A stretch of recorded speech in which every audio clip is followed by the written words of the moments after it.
Ang susunod na programa ay rated PG. Patnubay at gabay ng magulang ay kailangan sa mga batang manonood.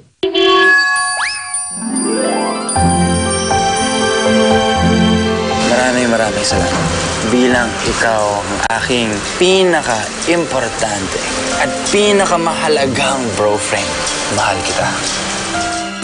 Mayaman? Pero puro barya ang pera? Ano problema nyo? Bakit? Mayaman ka? Ha? Tingnan mo, masarap. Layo mo yun sa akin. Ano ba yan? Bro, Baka may gayo mo yan. Galing kay Pating. Yan ang itsura sa banda. Hindi siya. Hello! I miss you. Hey bro! Basta? Ay naman. Isay. Bakit pare, may problema ba? Stol, ano sa tingin mo ko?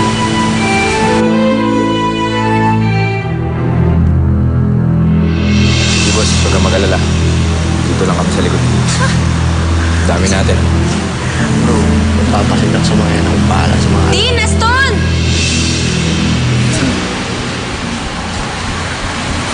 Missy, right on time. Oh, ano nangyayari dito?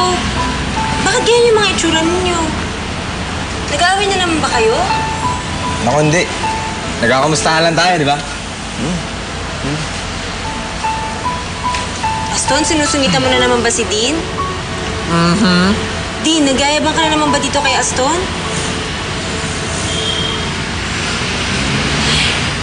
Alam niyo, kung hindi nyo kaya maging friends, at least man lang magkasundo kayong dalawa, no? Akong nahihirapan sa inyo, eh. Ano?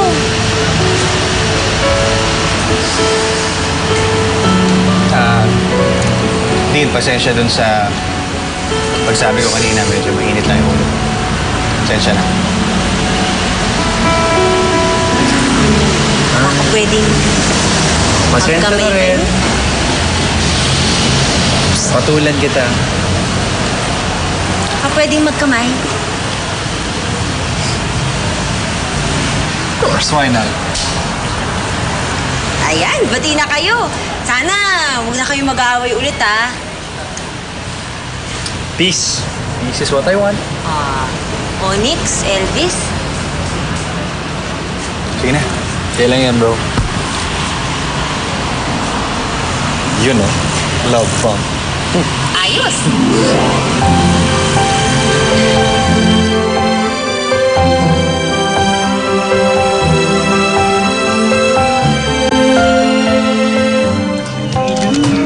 Talaga, te? Niregaluhan ni Kuya din si Ate Isay ng necklace?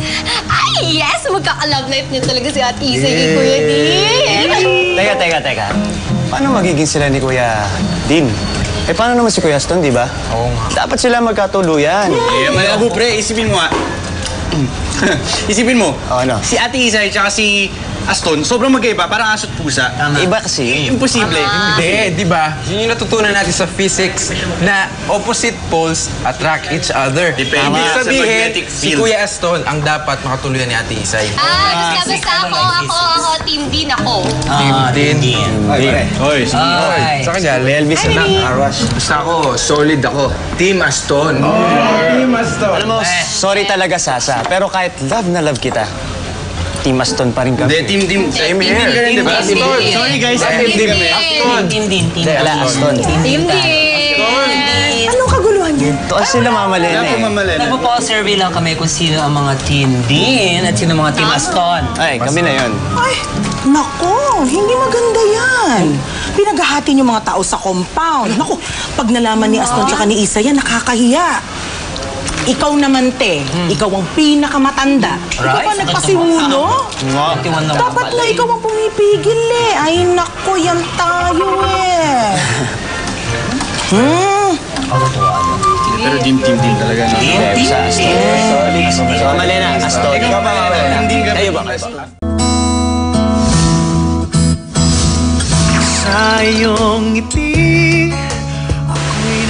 Ang bait talaga ng teacher ko. Pinapatayo niya isa-isa ang mga kaklase ko para lang magpakilala sa akin. Tapos lahat sila, sabay-sabay nagwe-welcome sa akin. Sabi ko naman sa'yo, wala ka dapat ikatakot sa bagong school natin. Akala ko talaga kasi bad ang mga tao sa Maynila. Hindi pala. Mababait din pala sila gaya ng mga classmate ko sa probinsya.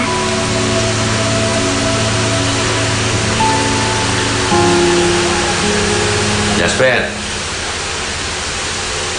Jasper! Jasper! O ikaw naman, kamusta yung unang araw mo sa school? Oh, masaya ka naman ba? Marami ka ba nakilala? Pwede mo nga sa akin yung unang araw mo. Ha? Ito. Ito yung ganun kaya ko. Saan? Ito. Oh. Bakit? Tay. Ano? Mahirap din pala mag-aral sa Maynila. Ang daming requirements, bawat sa subject. Ang hirap. Tay, dito na lang ako mag-aral. Ang hirap eh, tsaka maingay sila. Oh, sige.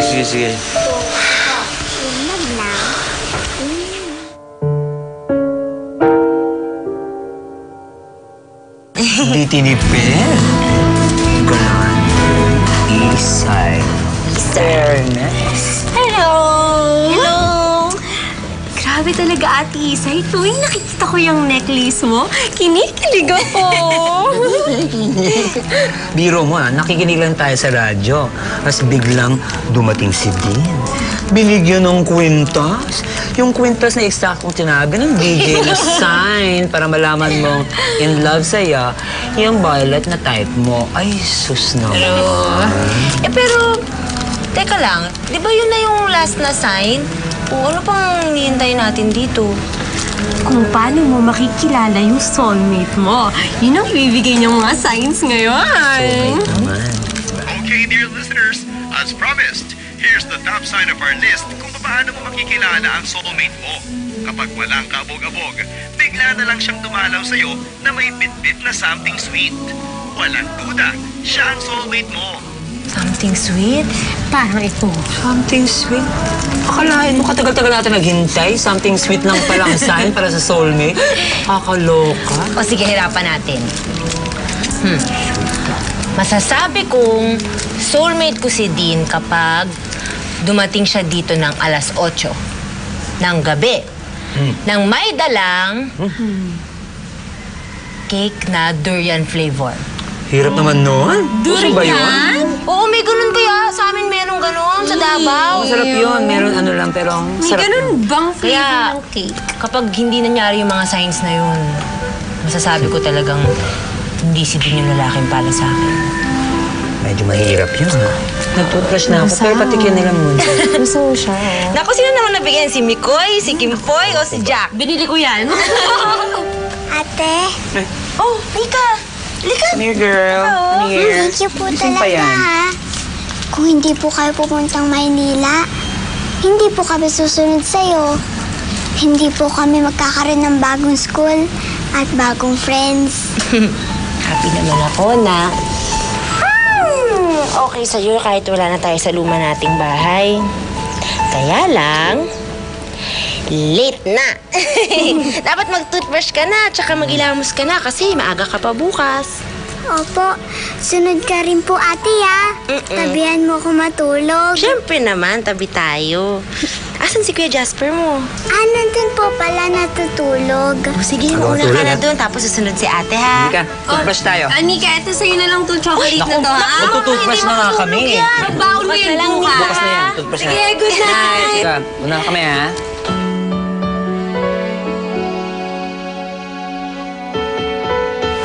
Missy! Oh, Dean! Ay, Missy! May sorpreso ako para sa'yo. Ano And yan? sigurado kung magugustuhan mo. Ano yan? Ready ka na? I have cake na gawa sa durian. Sa iyong ngiti, ako'y nahuhumali. Cake na gawa sa durian? Tuwing ikaw ay Anong oras na? Ha? Pwedeng pa-check? Check mo lang kung oras na. Kay Messi? sinisigaw Alas 8. ng puso. Bakit? Sana'y madama mo rin ang lihim ko. Sa iyong ngiti, ako'y nahuhulog.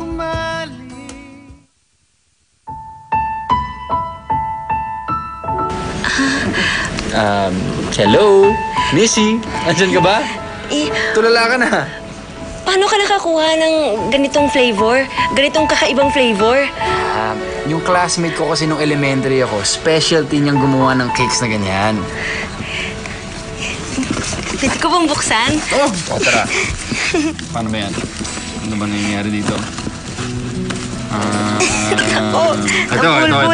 Ito. Yan.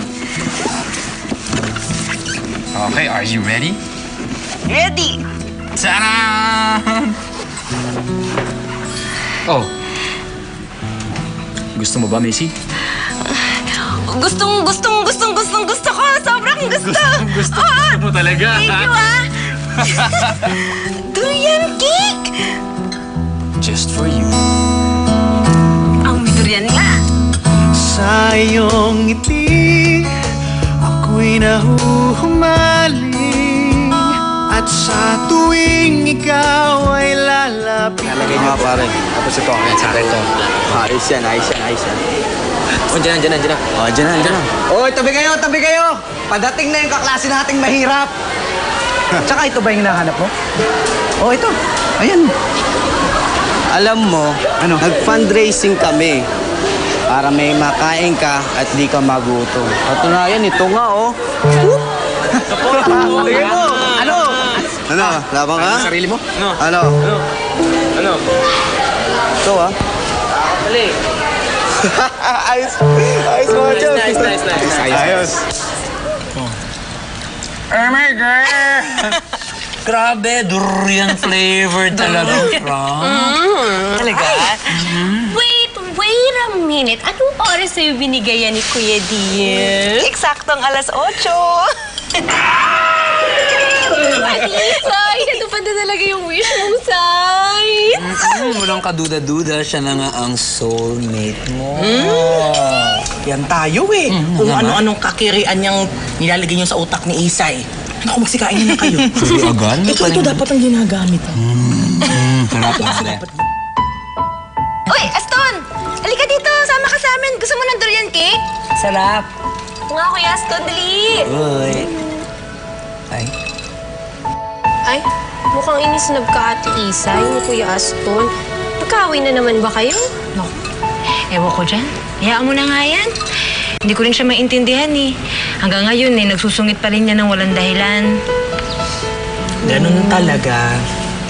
Minsan, yung matamis, hindi lang nakakabulag, nakakamanhid din ng puso.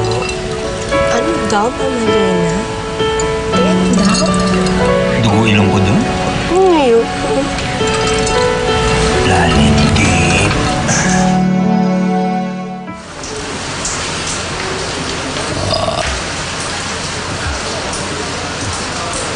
Yan. Sige, Aston, subukan mo. Okay. Oh. Yo! Tirahan. Okay, ah. Ang galing yung sa mga wiring sa kuryente po, ah. Nasanay ako dun sa lumang restaurant namin sa Davao, eh. Pero yung mga ganyang setup, tsaka yung ganyang bumbilya, tsaka ito,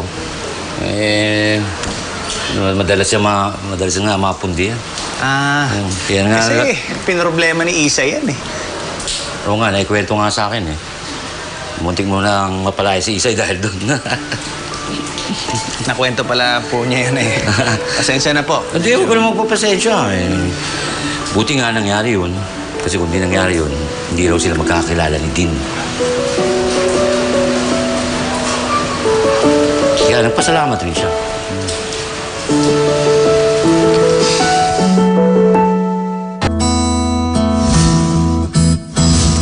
Sa iyong ngiti, ako'y nahuhumaling. Okay.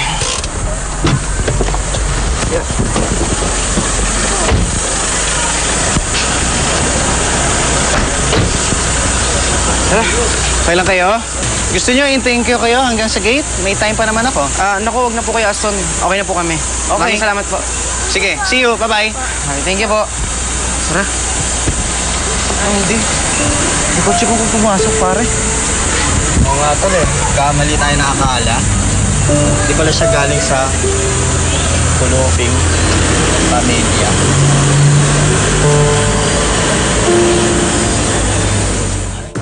Okay bro, sana bukas magawa kagad natin ng paraan yan. O sige. Bukas ha. Okay. Thank you. Bye-bye. Bro. Oh, Dean. Bakit ngayon ka lang? Ha? Bakit? Kaya nga lang. O ito, isang iced tea. Ngayon yung meeting natin kay Patricia Nario. Dito lang siya. Saan? Ayan, no? Yun. Pinaka-white. Oo, bro. Bro, seryoso ka ba? Seryoso ka ba?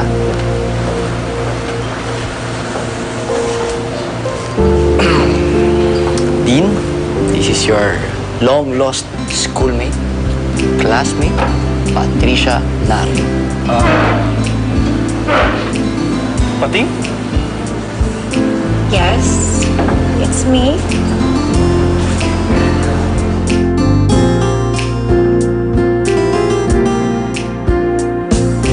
Hi, I'm Patricia Nario. In every inch of flesh and drop of blood. Hello? Hello. And you, Dean, you are still Mr. Overconfident.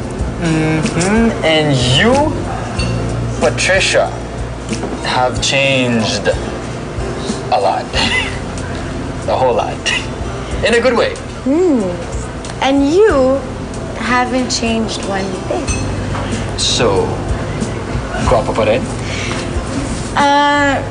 Buti na lang naabutan mo pa ako kasi may susunod pa akong meeting. So, I really have to run. Nice seeing you. Excuse me, Miss Patricia? You're going already? Thank you, Onyx, for being a very, very good date. And, swerte talaga ang friend ko dito na ikaw yung naging assistant niya. Napakagwapo and efficient pa. Narinig mo yun, bro? Excuse me, hatid ko lang. Bye. I'll see you, Patricia. I'll see you soon.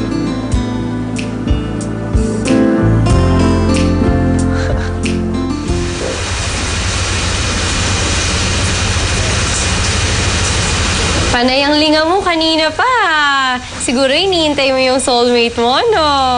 Oo kanina pa kasi siya hindi nagpaparamdam. Buong maghapon na. Alam mo, may solusyon dyan eh. Ano?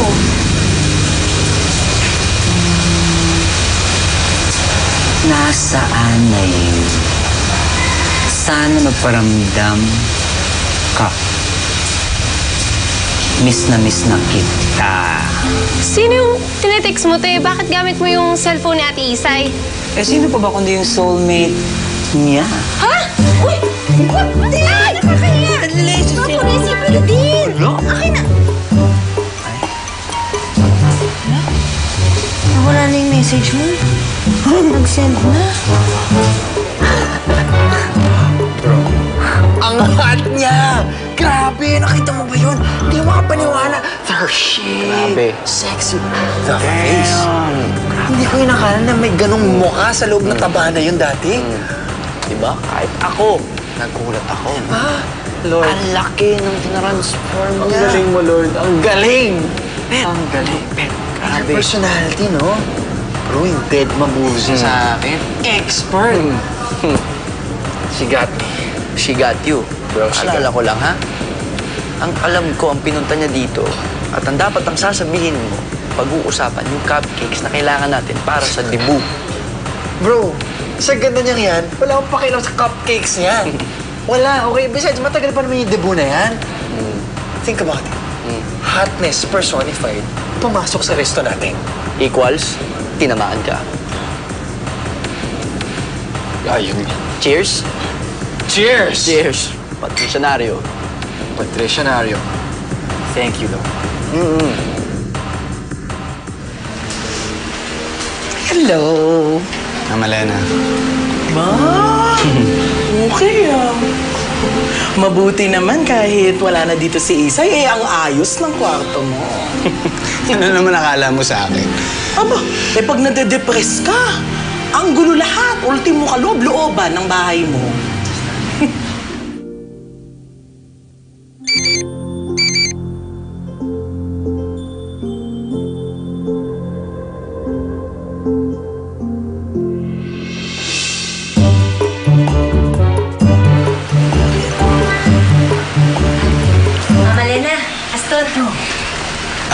May nasend kasi ako sa'yo na wrong send.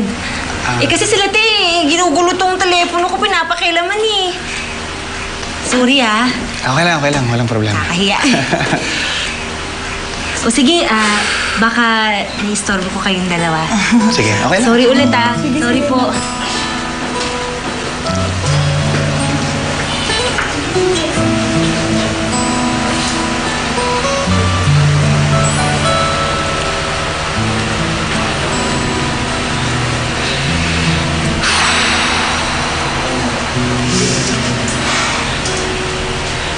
Pustahan, winish mo, no, na sana sa'yo talaga yung text na yun, ano?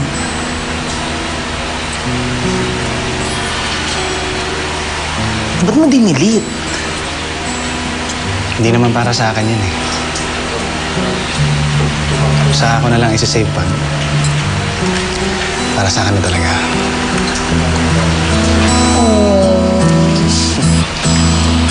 Sa iyong ngiti, ako'y nahuhumaling. At sa tuwing ikaw ay lalapit, ang mundo ko'y tumitig. Jasper, totoo ba yung nabalitaan namin? Mayaman daw kayo. Actually, yung masasabi ko lang, hindi kami pulubi. Grabe, ibang-iba nga ang itsura mo noon. Kaya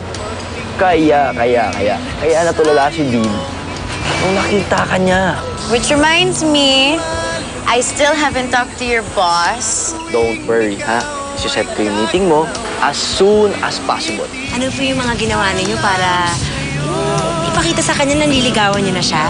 Sinimula ko siyang maging kaibiganin. Kahit hindi birthday niya, walang okasyon, niriregaluhan ko siya. Susulat ako mga sweet nothing. Niyaya ko na siyang mag-date. Ay, date na lang yung kulang. Ganyan ka na lang ba? Patingin-tingin, pasulyap-sulyap. Minsan nga, Mama Lena, sana iniisip ko, hindi lang ako na in love eh. Hindi siguro ako nasasaktan ng ganito. Gusto ko lang sana ipagpaalam si Isay sa inyo. Kakain lang ho kami sa labas bukas ng gabi sana. Magdi-date kayo? Wala ka maglakad? Wala naman po.